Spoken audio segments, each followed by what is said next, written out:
Sylvain Rougerie naît dans une famille du spectacle. Son père, Jean Rougerie, 1929 à 1998, était comédien célèbre, metteur en scène et directeur du théâtre Firmin Gémier à Antony. Sa mère, Suzy Agnier, comédienne, a également été productrice à la radio et speakerine vedette au début des radios Europe 1 et RTL. Enfant, il participe à des spectacles montés par ses parents dans divers festivals et sous le chapiteau familial. Formé au cours Raymond Girard, 1970, il est reçu au Conservatoire national supérieur d'art dramatique et en sort en 1974.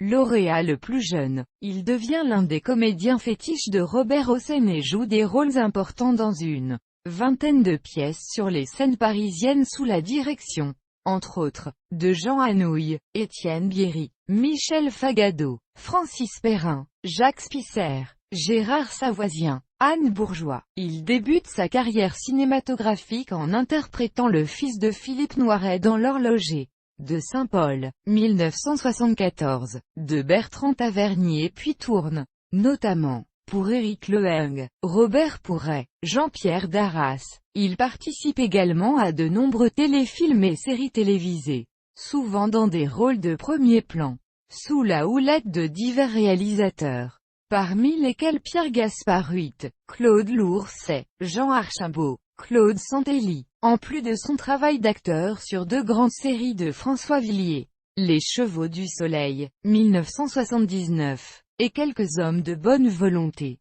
1983. Il collabore également à leur écriture pour le petit écran.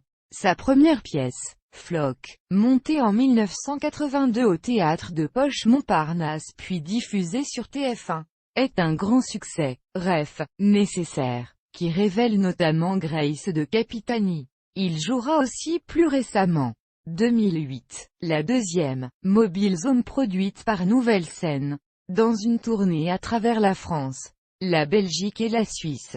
Pas clair, en compagnie de Corinne Touzet et de Jean-Pierre Bouvier. Sylvain Rougerie a écrit plusieurs pièces pour la radio ainsi que des scénarios pour le cinéma et la télévision. Il a également créé sa propre société, Luigi Productions, afin de mieux accompagner ses projets personnels mais aussi pour contribuer à d'autres aventures artistiques. Ref, nécessaire.